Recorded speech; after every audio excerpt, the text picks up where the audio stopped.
Dear student, welcome to my channel Instant Learning. Today we are going to discuss about exercise 1.4 NCERT class 10th. For sum, without actually performing the long division, state whether the following ration number will have a terminating decimal expansion और ए non terminating repeating decimal expansion. यहाँ पे उसने कहा है कि बिना आप divide किए बताएं कि जो ये रैशन नंबर नीचे दिए हुए हैं इनकी अगर हम डेसिमल निकालें तो वो टर्मिनेट हो रहा है या नहीं टर्मिनेट हो रहा। और देखो टर्मिनेट तब होता है कि जब इसको इससे डिवाइड करें तो नीचे जो है हमारा कुछ भी ना बचे और डेसिमल एक पॉइंट पे जाकर रुक जाए। और non terminating repeating decimal mean कि वो खत्म ही नहीं हो रही डिवाइड, दोबारा से डेसिमल के जो नंबर आए दोबारा से वे रिपीट होने जा रहे होते हैं, तो हम उसको बोलते हैं non terminating repeating decimal expansion. मगर यहाँ पे उसने कहा कि आपने डिवाइड नहीं करना without actually performing the long division, divide किए बिना ही आपने ये बातें बतानी है। इसके लिए हमारा कुछ रूल है कि कैसे हम बिना डिवाइड किए इसको बता सकते हैं कि ये टर्मिनेट है या नॉन टर्मिनेटिंग रिपीटिंग डेसिमल है। तो सबसे पहले ये हमारे पार्ट है 10 पार्ट है फर्स्ट सम के, हम आपसे डिस्कस करने जा रहे हैं। ये देखो पहला है सम 13/3125।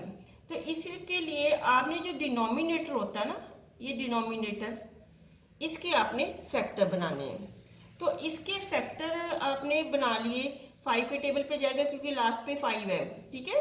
तो 5 6 30, 5 2 10, 5 5 20। फिर आपने 625 को 5 से डिवाइड किया तो 125 आए, फिर 125 को 5 से डिवाइड किया 25, फिर 25 को 5 से डिवाइड किया तो 5 आए, 5 को 5 से डिवाइड किया तो 1 है। ये इसके फैक्टर्स बन गए। तो ये फैक्टर ये क्या है कि 1 2 3 4 5 टाइम्स इसका 5 आया तो हमने 5 रेज़ टू पावर 5 लिख दिया। तो ये कहता है हमने यहाँ लिखा है 3125 is a rational number having terminating decimal expansion. क्यों ये टर्मिनल डेसिमल एक्सपेंशन इसको हमने क्यों बोला है? Because prime factorisation of denominator जो है इसके प्राइम फैक्टराइजेशन जो है इन the form of 2n 5n। पहले मैं आपको बता देती हूँ यहाँ पे कि जब भी डिनोमिनेटर के फैक्टर जो है ये डिनोमिनेटर के अगर फैक्टर 2 रेज़ टू पावर और 5 raise to power, 2 raise to power और 5 रेज़ टू पावर में आए, मीन के अगर डिनोमिनेटर के फैक्टर जो 2 और 5 बने तो ये टर्मिनेटिंग हो जाता है। तो आपने देखा कि आप देखते हो कि यहाँ पे 5 और 2 है मगर हमारा एक केवल 5 बना है। तो आप इसको ऐसे भी लिख सकते हो जैसे ये 5 रेज़ टू पावर 5 तो है, 2 के ऊपर आप 0 लगा सकते हो क्योंकि किसी के भी ऊपर जो रेज़ टू पावर 0 हो तो वो 1 के इक्वल होता है, ठीक है। तो 1 तो आप सभी के साथ लगा सकते हो ना। तो इसलिए आपने इसको एग्जैक्टली इस फॉर्म में करने के लिए आप इसको ऐसे भी लिख सकते हो, ठीक है। 2 रेज़ टू पावर 0 करके भी लिख सकते हो। अगर इसके जो डिनोमिनेटर के फैक्टर इस फॉर्म में आ जाए तो वो टर्मिनेटिंग है। तो इसी के ये इसके फैक्टर इसी फॉर्म में आया है इसलिए ये क्या है टर्मिनेटिंग डेसिमल एक्सपेंशन है। नेक्स्ट अब सेकंड पार्ट 8 के आपने डिनोमिनेटर्स के फैक्टर बनाने हैं। डिनोमिनेटर्स के फैक्टर बनाए तो आपने 8 को 2 से डिवाइड किया 4 है, 4 को 2 से डिवाइड किया 2 आया, 2 को आप 2 से डिवाइड किया 1 है। ये आपके 8 के फैक्टर बन गए 2 रेज़ टू पावर 3। तो आप ये 2 रेज़ टू पावर 3 आप इसको ऐसे भी लिख सकते हो ना कि वो हमारे ये फॉर्मूला मैंने आपको बताया था कि ऐसे डिनोमिनेटर के फैक्टर हो तो ये क्या है टर्मिनेटिंग डेसिमल एक्सपेंशन होता है। तो आपने इसको 2 के ऊपर तो n पावर है ही है, तो 5 के ऊपर 0 लगाकर 5 के किसी के भी ऊपर 0 हो तो वो 1 के बराबर होता है, इसलिए आप 5 रेज़ टू पावर 0 लगा सकते हो। क्योंकि इसके साथ अगर 1 मल्टीप्लाई करें तो कुछ फर्क नहीं पड़ेगा, तो आप 1 को इस फॉर्म में लिख सकते हो, ठीक है। तो therefore 17/8 is a rational number having a terminating decimal expansion because prime factorization of denominator a is of the form 2n 5n। ये देखो 2n और 5n की फॉर्म में इसके डिनोमिनेटर के फैक्टर है। अब ये देखो कि ये हमारा थर्ड पार्ट है 64/455। तो आपने डिनोमिनेटर्स के फैक्टर बनाने होते हैं। आपने डिनोमिनेटर्स के फैक्टर बनाए, ये 5 है एंड पे, तो 5 के टेबल पे जाएगा ये।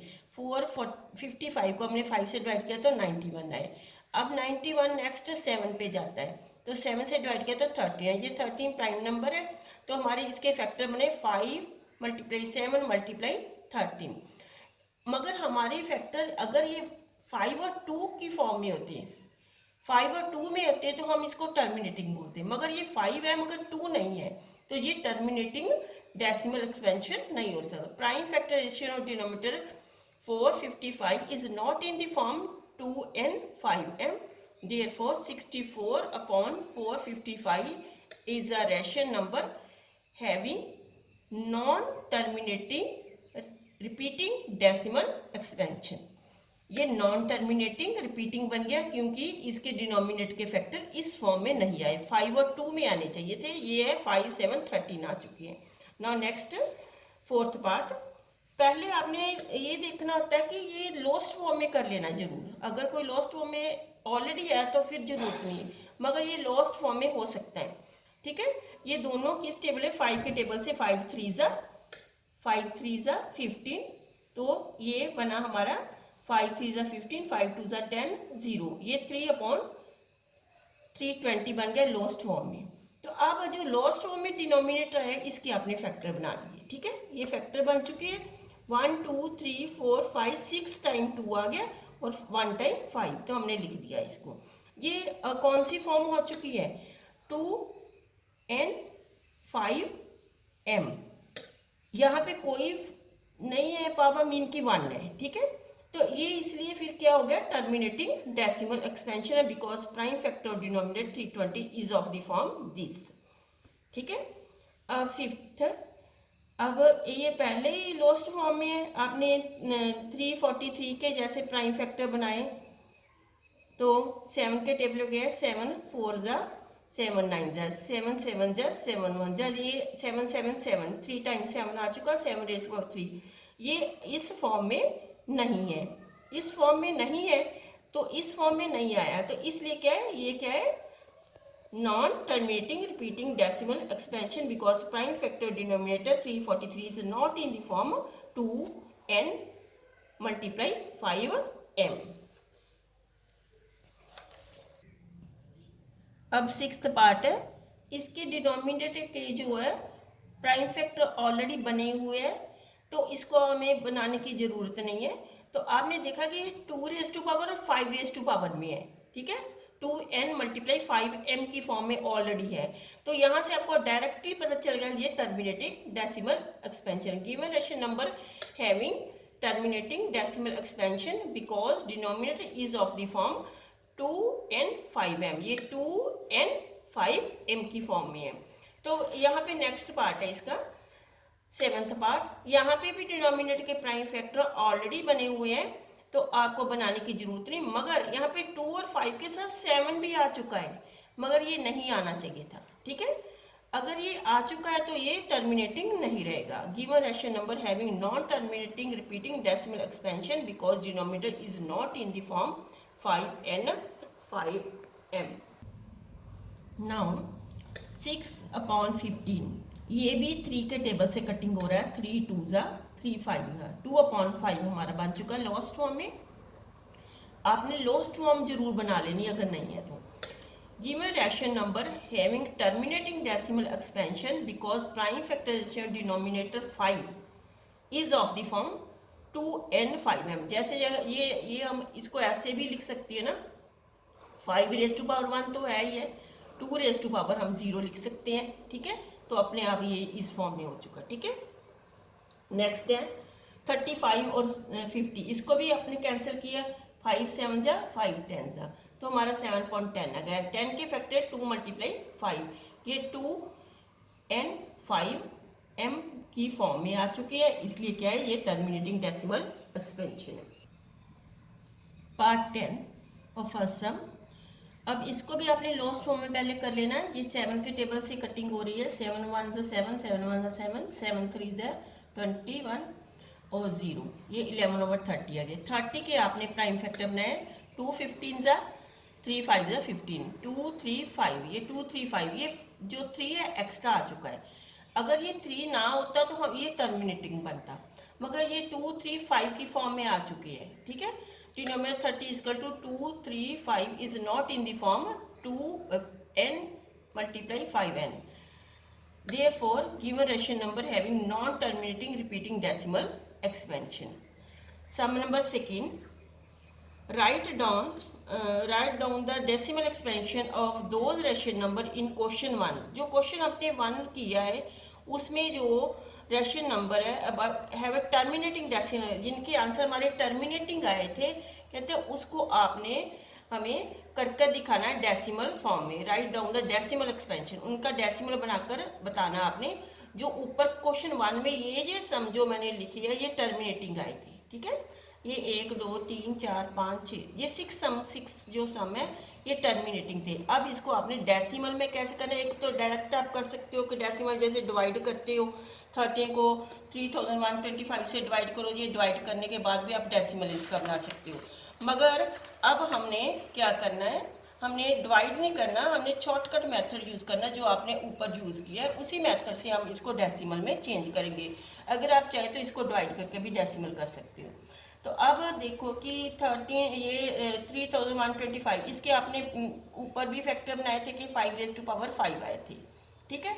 आप इसको डेसिमल में करना चाहिए। आपको पता है कि डेसिमल करने के लिए, बिना डिवाइड के डेसिमल करने के लिए जो डिनोमिनेटर जो है 10 होना चाहिए, 100 होना चाहिए, 1000 होना चाहिए। ऐसे 1 के साथ 0 वाले डिनोमिनेटर हो तो हम ऑरली ही डेसिमल कर सकते हैं। तो आप चाहते हो कि यहाँ 5 के प्लेस पे 10 आ जाए, 100 आ जाए, कुछ भी आ जाए, मगर 10 रेज़ टू पावर में आए, ठीक है। 10 रेज़ टू पावर में करने के लिए आपने अपनी ओर से, क्योंकि 2 5 ज़ा 10 होता है, 2 5 ज़ा 10 होते हैं। अगर 5 की पावर जो 5 लिखी हुई है तो आपने 2 के ऊपर भी 5 पावर लगा लेनी है ताकि हम इसको कॉमन निकाल पाए और नीचे 10 ना सकें।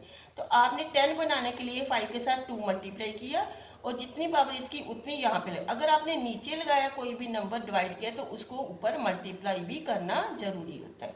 तो आपने जो नीचे किया वही ऊपर मल्टीप्लाई कर दिया, ठीक है। ये आपने आइडेंटिटी की हुई है कि लॉ ऑफ एक्सपोनेंट में कि ये अगर पावर सेम है तो उसको कॉमन निकाल सकते हैं। 2 5 ज़ा 10 आ गया, 10 रेज़ टू पावर में आपका डिनोमिनेटर आना चाहिए, वो आ चुका है। तो आपने सभी इनको मल्टीप्लाई करना है और मल्टीप्लाई किया है 416, तो ये 5 टाइम्स है, मीन 501 के साथ पड़ेगी, ठीक है। तो आपने जब इसको हटाना है तो डेसिमल फॉर्म में करना है तो आपने 5 डिजिट डेसिमल के बाद होने चाहिए। हमारे पास केवल जो 3 डिजिट है 6 1 4, तो आपने 5 डिजिट पूरे करने के लिए ये 2 0 लगा दी कि जहाँ पे कुछ भी नहीं है, फिर डेसिमल लगाना, ठीक है।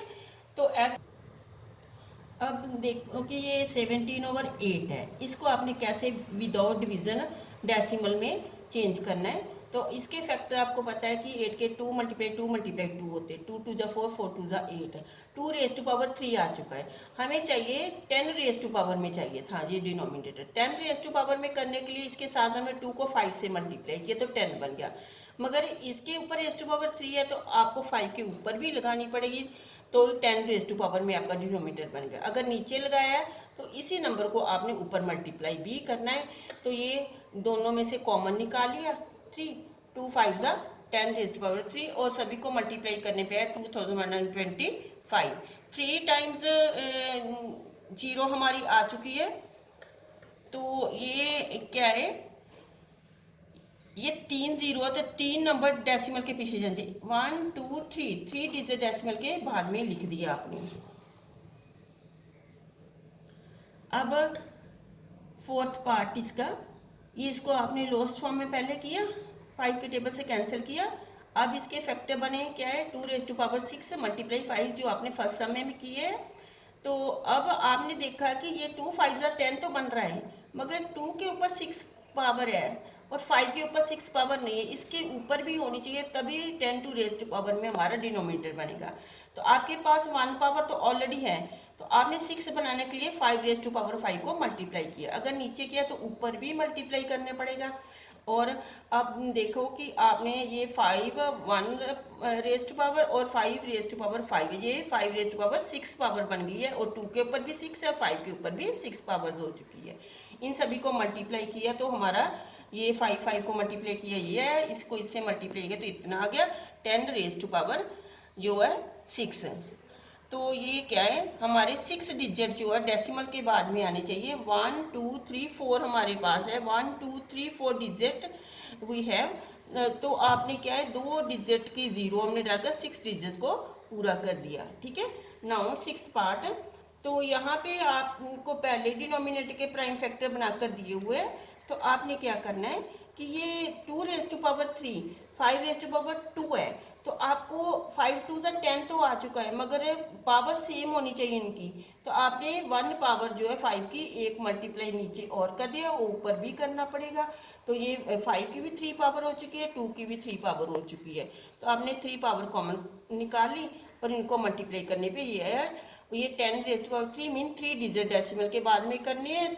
1 2 3 0 तो 3 डिजिट डेसिमल के बाद होने चाहिए। 1 2 3 डिजिट हमारे पास ऑलरेडी है, तो आपने डेसिमल प्लेस किया और 0 लगा दिया। अब आपने इसको भी ऐसे ही करना है 6/15। तो आपने इसको लोएस्ट फॉर्म में किया है, 3 2 ज़ा। अब इसको अभी हमने लोएस्ट फॉर्म में लिखा, और ये 10 रेज़ टू पावर में आपने इस डिनोमिनेटर को करना है, इसलिए 2 को मल्टीप्लाई किया और नीचे किया, फिर ऊपर भी करना। 5 2 ज़ा 10, 1 0 तो 1 नंबर डेसिमल के बाद। सिमिलरली आपने इसको कैंसिल करके 7/10 बना, 5 7 ज़ा 5 10 ज़ा। तो ये पहले 10 पावर में है, तो आपने एक जो 10 है तो एक ही नंबर जो है डेसिमल के बाद आएगा। The following real number have decimal expansion as given below. In each case, decide whether they are rational or not. आपने ये नीचे लिखे बताने कि ये रैशनल है या नहीं। If they are rational and are of the form P over Q, what can you say about the prime factor of Q? कहता है अगर ये रैशनल है तो बताओ क्यों रैशनल है। तो आप क्यू के बारे में क्या बोलोगे। पी और क्यू फॉर्म रैशनल फॉर्म होती है, तो रैशनल फॉर्म में क्यू की आपने बताना इसमें क्या स्पेशल बात है। तो आपने अब देखो कि आपने देखा कि ये डेसिमल के बाद कुछ पॉइंटों के बाद ये ख़त्म हो चुका है। ये टर्मिनेटिंग, ये रैशनल नंबर है। जो टर्मिनेट हो जाता है वो रैशनल नंबर होता है, ये टर्मिनेट का ये रैशनल नंबर है। ठीक है, ये given number is a rational number as decimal expansion of the number is a terminating. ठीक है, then q should be of the form 2m5n, क्योंकि ये टर्मिनेट हो रहा है। तो आपको पहले ही मैंने ऊपर वाले सम्स में बताया कि ये टर्मिनेट हो रहा है, तो 5m और 2m और 5n की रेज़ टू पावर में डिनोमिनेटर होता है। ठीक है, तो ये नेक्स्ट है, ये क्या है नेक्स्ट जो है, ये क्या है इरेशनल है, क्योंकि ये ख़त्म नहीं, टर्मिनेट भी नहीं और ना ही रिपीट 120 1200 ऐसे जो रिपीट भी नहीं हो रहा और ना ही ये एंड हो रहा है, इसलिए ये क्या है इरेशनल नंबर है। ठीक है, now next given number is a rational number as decimal expansion of it is a non terminating but repeat. Terminate हो गया, खत्म हो गया, मगर ये यहाँ पे बार डाला, इट मीन कि ये रिपीट दोबारा से यही आएगा डिवाइड करने पे, ये रिपीटिंग का साइन है, बार का साइन। तो इसको हम रैशनल नंबर तो बोलते हैं, नॉन टर्मिनेटिंग बट रिपीटिंग। ठीक है, if this is equal to P or Q, then Q cannot be written in the form 2m5n where m and n are non-negative, non-terminating but repeating। ये खत्म नहीं हो रहा लेकिन ये रिपीट हो रहा है बार बार। तो इसके लिए Q में क्या होगा कि अगर रिपीट हो रहा है तो जो Q के जो हमारे डिनोमिनेटर इसका बनेगा ना P और Q फॉर्म में करने के बाद, उसको हम 2m5n की फॉर्म में जो है नहीं लिख सकती, where m and n are non negative integer. Thank you.